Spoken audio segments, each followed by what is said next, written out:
A comunidade Narrações Imersivas acaba de chegar.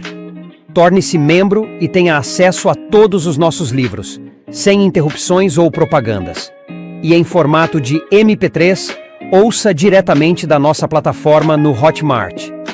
Por menos de uma Coca-Cola por mês, você assina nossa comunidade e apoia diretamente nosso trabalho. Não perca mais tempo e venha curtir mais uma forma de ouvir narrações imersivas. Link para assinar a comunidade na descrição ou no primeiro comentário fixado. Fique agora com mais um episódio imersivo. Saga Jogos Vorazes. A Cantiga dos Pássaros e das Serpentes, de Suzanne Collins. Lido por Gabriel Stauffer. 4.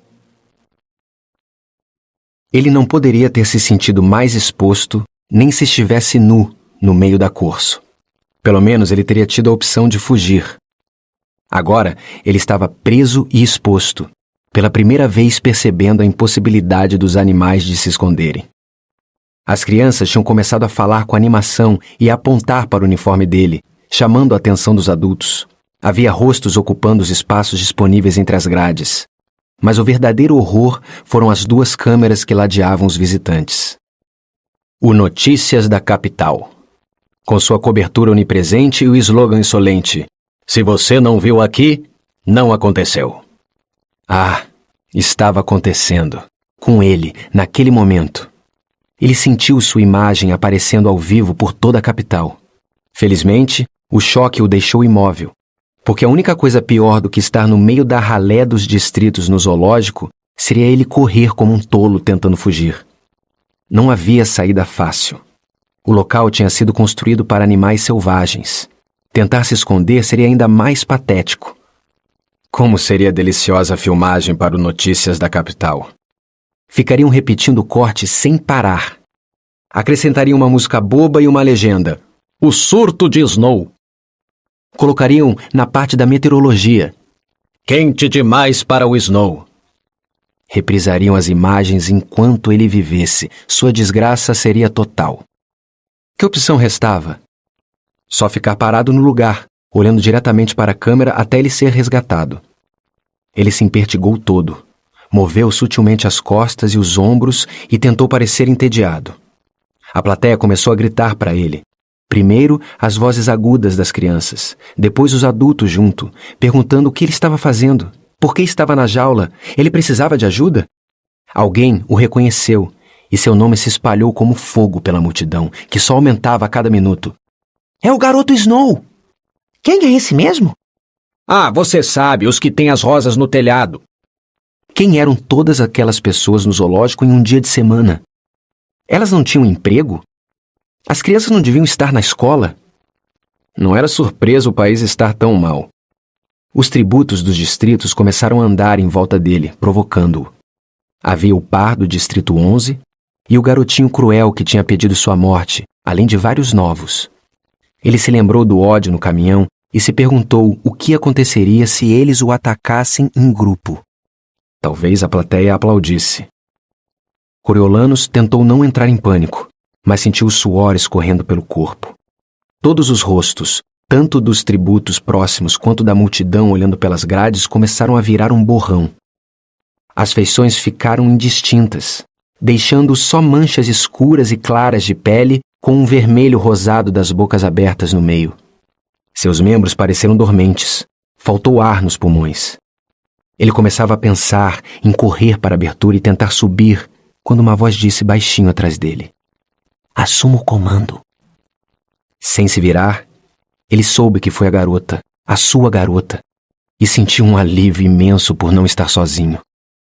Ele pensou na forma inteligente como ela manipulou a audiência depois da agressão do prefeito, em como ela os ganhou com a música. Ela estava certa, claro. Ele tinha que fazer aquele momento parecer intencional, senão era o fim.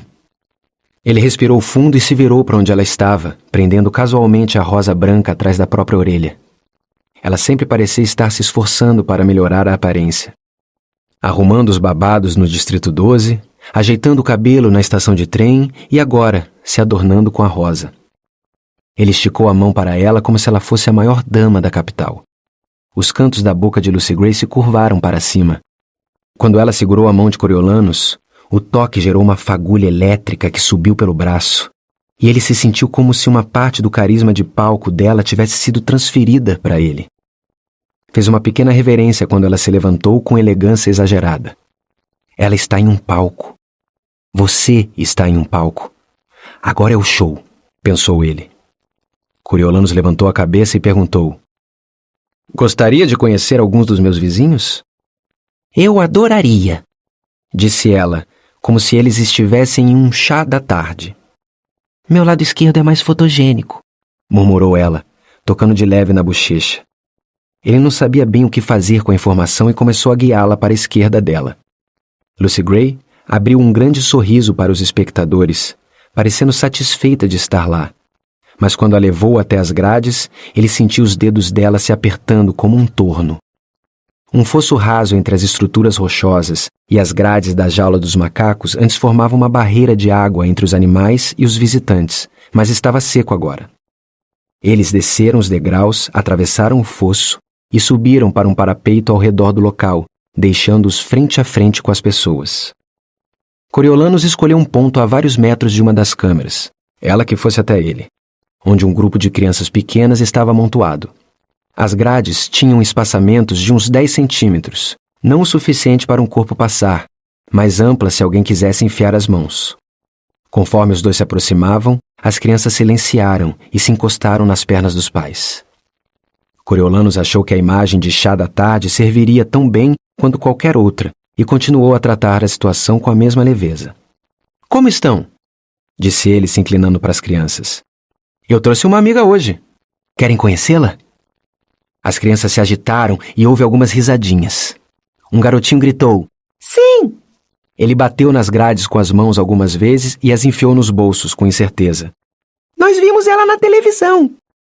Coriolanus levou Lucy Gray até as grades. Eu gostaria de apresentar Lucy Gray Baird. A plateia estava em silêncio agora, nervosa com a proximidade dela das crianças, mas ansiosa para ouvir o que o estranho tributo diria. Lucy Gray se apoiou em um dos joelhos, a uns 30 centímetros das grades. Oi, Sou Lucy Gray. Qual é seu nome? Pontius, Disse o menino, olhando para a mãe em busca de aprovação. Ela olhou com cautela para Lucy Gray, que a ignorou. Como vai, Pontius? Disse ela. Como qualquer garoto bem criado da capital, o garoto esticou a mão para um aperto. Lucy Gray levantou a dela, mas não a enfiou pela grade, o que poderia parecer ameaçador. Como resultado, foi o menino que enfiou o braço dentro da jaula para fazer o contato. Ela apertou a mãozinha dele calorosamente. É tão bom conhecer você. Essa é sua irmã? Lucy Gray indicou a garotinha ao lado dele. Ela estava com os olhos arregalados, chupando um dedo. Essa é a Vênus, Disse ele. Ela só tem 4 anos. Bom, acho que 4 anos é uma idade muito boa, disse Lucy Gray. É um prazer conhecer você, Vênus. Eu gostei da sua música. Sussurrou Vênus. Gostou? Disse Lucy Gray. Que amor! Continue assistindo, minha linda, e vou tentar cantar outra, está bem? Vênus assentiu e escondeu o rosto na saia da mãe, gerando risadas e alguns suspiros das pessoas ao redor. Lucy Gray começou a caminhar ao longo da grade, falando com as crianças no percurso. Coriolanus ficou para trás para dar espaço para ela. Você trouxe sua cobra? Perguntou esperançosa uma garota, segurando um picolé de morango que estava derretendo. Eu bem que queria. Aquela serpente era minha amiga, contou Lucy Gray. Você tem algum bichinho de estimação? Eu tenho um peixe, Disse a menina. Ela se aproximou da grade.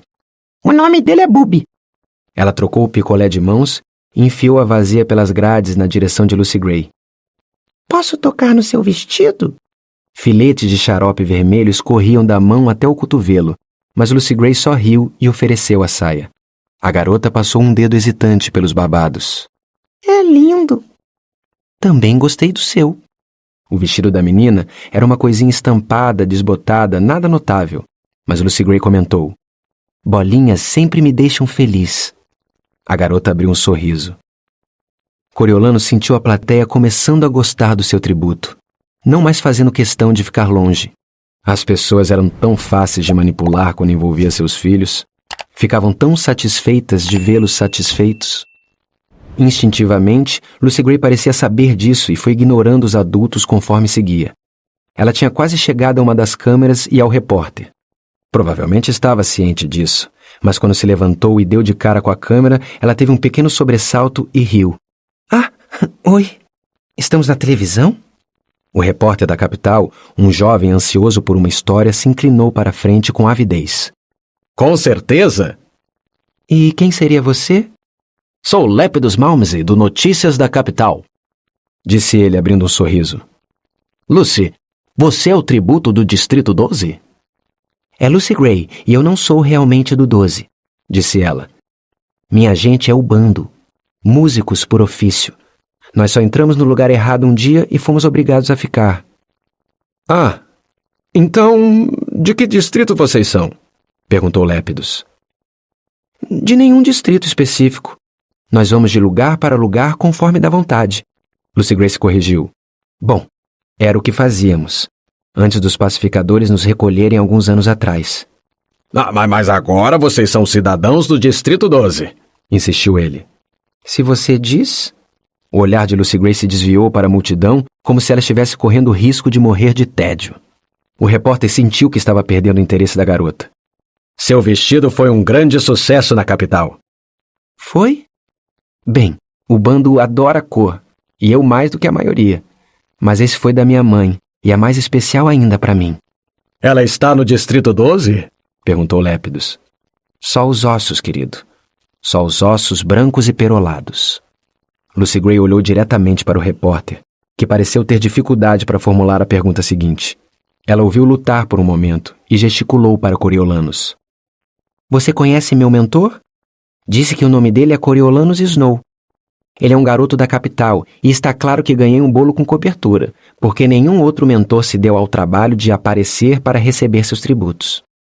Bom, ele surpreendeu todo mundo. Seus professores mandaram que viesse, Coriolanus?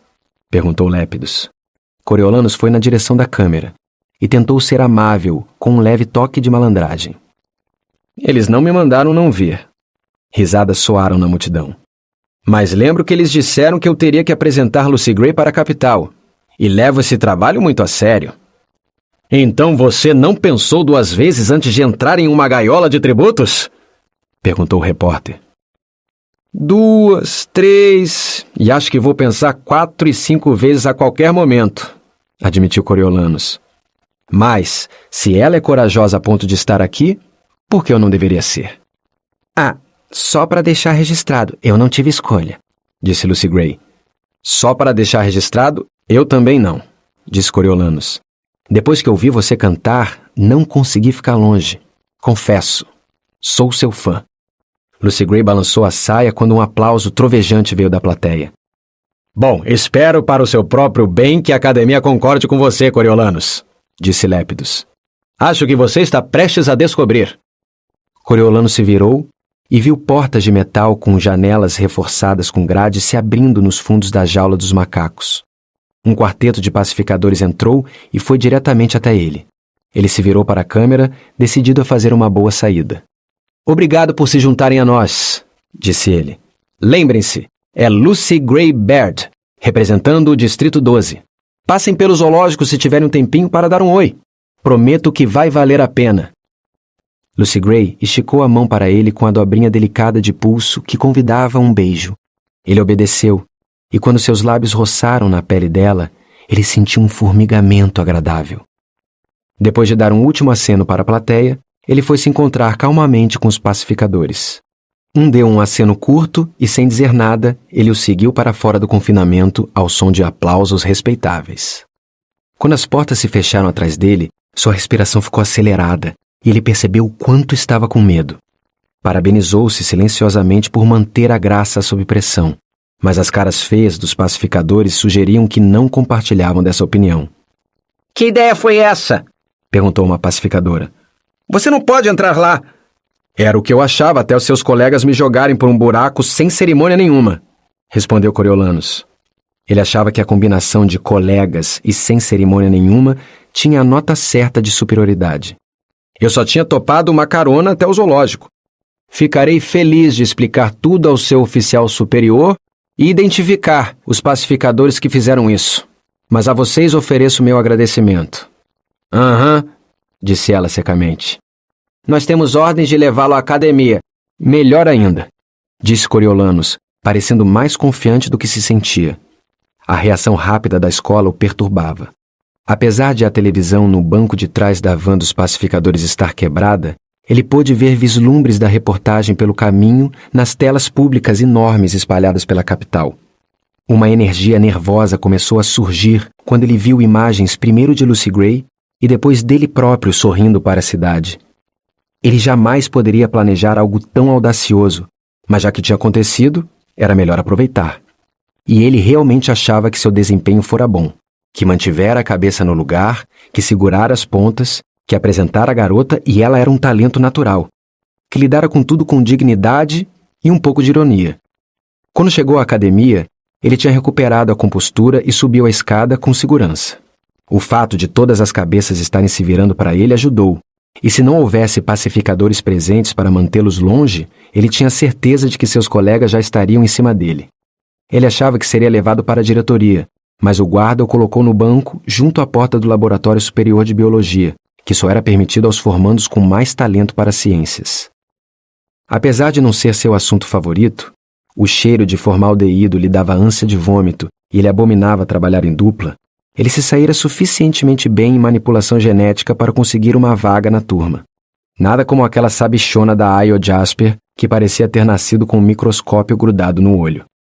Mas ele sempre fora gentil com Io e, como resultado, ela o adorava. Com pessoas não populares, um esforço pequeno assim podia te levar longe. Mas quem era ele para se sentir superior? Em frente ao banco, no quadro de avisos para os alunos, havia um memorando. Dizia: 10ª edição dos Jogos Vorazes. Atribuição de mentoria. Distrito 1. Garoto: Lívia Cardew. Garota: Palmira Monte. Distrito 2. Garoto: Sejanus Plint. Garota: Florus Friend. Distrito 3. Garoto: Io Jasper. Garota: Urban Canville. Distrito 4. Garoto: Persephone Price. Garota: Festus Creed. Distrito 5. Garoto: Dennis Fling. Garota: Ifigênia Moss. Distrito 6. Garoto: Apollo Ring. Garota: Diana Ring. Distrito 7. Garoto: Vipsania Sickle. Garota: Pliny Harrington. Distrito 8. Garoto: Juno Phipps. Garota: Hilarius Heavensby. Distrito 9.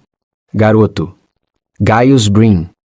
Garota: Androcles Anderson. Distrito 10.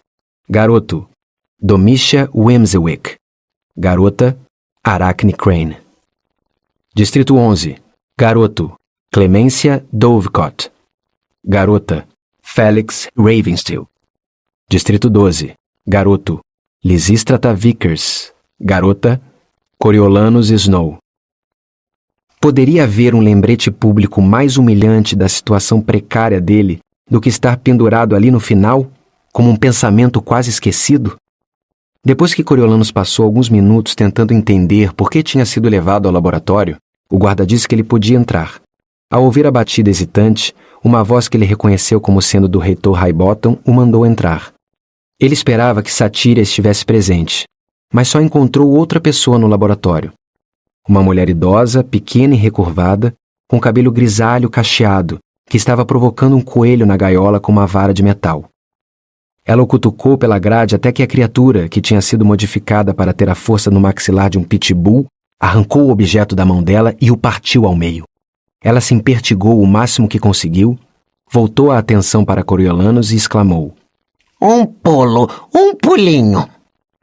A doutora Volumnia Gall, a chefe dos idealizadores dos jogos e mente por trás da divisão experimental de armas da capital, deixava Coriolanus nervoso desde a infância. Em um passeio da escola, sua turma de crianças de 9 anos, a viu derreter a pele de um rato de laboratório com uma espécie de laser e perguntar se alguém tinha bichinhos dos quais estava cansado. Coriolanos não tinha bichos. Como poderiam alimentar um? Mas Pluribus Bell tinha uma gatinha branca peluda chamada Boa Bell, que ficava deitada no colo do dono e brincava com as pontas da peruca empoada. Ela gostava de Coriolanos e começava a ronronar de forma rouca e mecânica assim que ele fazia carinho na cabeça dela. Nos dias horríveis em que ele andou pela neve derretida para trocar um saco de feijão-manteiga por mais repolho, foi o calor simples e sedoso dela que o consolou. Ele ficava incomodado quando pensava em Boa Bell indo parar naquele laboratório. Coriolano sabia que a doutora Gal dava uma aula na universidade, mas raramente a via na academia. Mas como chefe dos idealizadores dos jogos, qualquer coisa relacionada aos jogos vorazes era do escopo dela. Teria sido sua ida ao zoológico o que a convocara até ali? Ele perderia a mentoria? Um pulo, um pulinho. A doutora Gal sorriu. O zoológico foi legal? Ela começou a rir. Parece uma rima infantil. Um pulo, um pulinho. O zoológico foi legal? Você caiu numa jaula com seu tributo animal. Coriolanos repuxou os lábios em um sorriso fraco, enquanto seu olhar se desviava para o reitor Highbottom em busca de alguma dica de como reagir. O homem estava com os ombros murchos, sentado a uma mesa de laboratório, massageando a têmpora de uma forma que sugeria que ele tinha uma dor de cabeça lancinante. Não encontraria ajuda ali. Caí, disse Coriolanos. Nós caímos. Caímos em uma jaula. A doutora Gal ergueu as sobrancelhas para ele, como se esperando mais. E nós caímos em um palco? Acrescentou ele. Ha! Exatamente. Foi exatamente isso que vocês fizeram. A doutora Gal lançou um olhar de aprovação para ele. Você é bom em jogos. Quem sabe um dia seja idealizador. A ideia nunca tinha passado pela cabeça dele. Sem desrespeito a Remus, mas não parecia um bom emprego. Tampouco era exigida alguma habilidade específica para jogar adolescentes e armas em uma arena e deixar que eles se matassem. Ele imaginava que fosse função dos idealizadores organizar as colheitas e filmar os jogos, mas esperava ter uma carreira mais desafiadora. Tenho muito a aprender antes de poder pensar numa coisa assim, disse ele com modéstia. O instinto está aí. É o que importa. Disse a doutora Gal. Me conte, o que fez você entrar na jaula? Foi acidente. Ele estava prestes a dizer isso quando pensou em Lucy Gray sussurrando as palavras. Assuma o comando. Bom, o meu tributo, ela é meio pequena, do tipo que vai morrer nos primeiros 5 minutos dos jogos vorazes. Mas ela é atraente, de um jeito meio mal ajambrado, com a música dela e tudo mais. Coriolanos fez uma pausa, como se repassando seu plano. Acho que ela não tem chance de vencer. Mas essa não é a questão, é? Me disseram que estavam tentando envolver os espectadores. Essa é minha tarefa. Fazer as pessoas assistirem. Então eu me perguntei, como alcanço os espectadores? Vou para onde as câmeras estão. A doutora Gal assentiu. Sim, sim. Não existem jogos vorazes sem os espectadores. Ela se virou para o reitor. Viu, Casca? Esse aqui tomou uma iniciativa. Ele entende a importância de manter os jogos vivos. O reitor Highbottom apertou os olhos para ele com ceticismo. Entende? Ou só está se exibindo para ter uma nota melhor? Qual você acha que é o propósito dos jogos vorazes, Coriolanos? Punir os distritos pela rebelião, disse Coriolanos sem hesitar. Sim, mas uma punição pode assumir várias formas, disse o reitor. Por que os jogos vorazes? Coriolanos abriu a boca, mas hesitou. Por que os jogos vorazes? Por que não simplesmente jogar bombas, ou cancelar o envio de alimentos, ou fazer execuções nos degraus dos edifícios da justiça?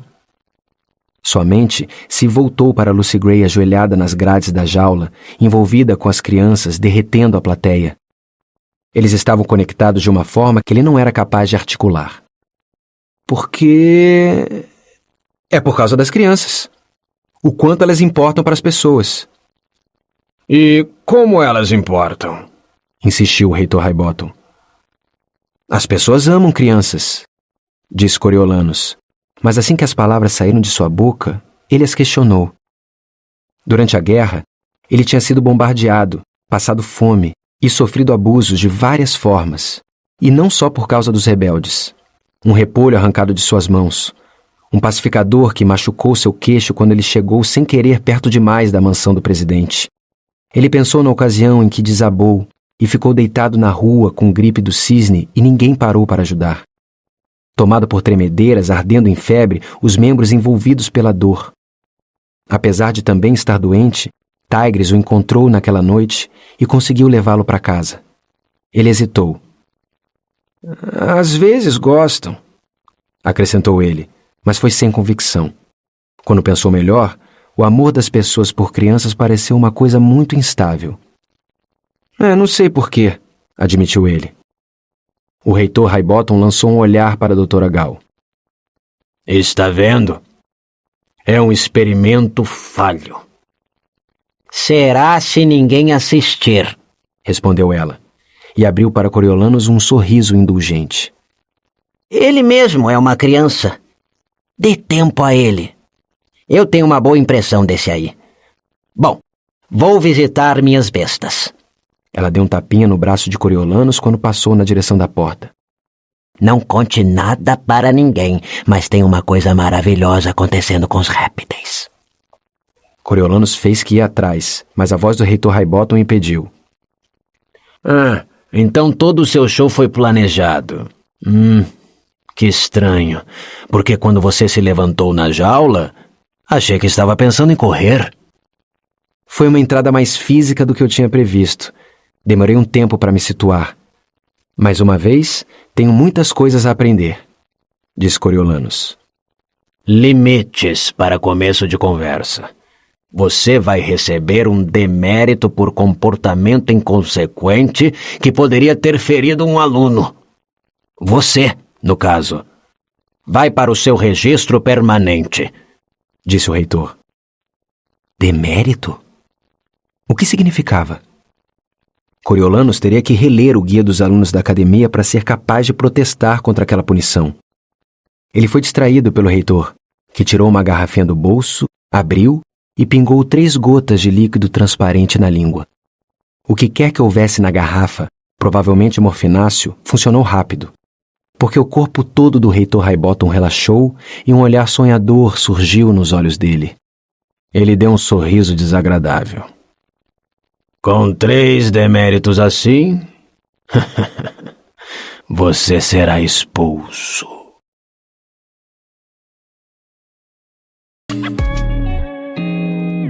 O canal Narrações Imersivas agradece por ter ouvido mais um episódio conosco.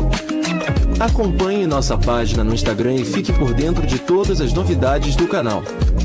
E se você vê valor nesse projeto, considere apoiá-lo. Faça parte da nossa comunidade no Hotmart. Até a próxima com mais uma narração imersiva.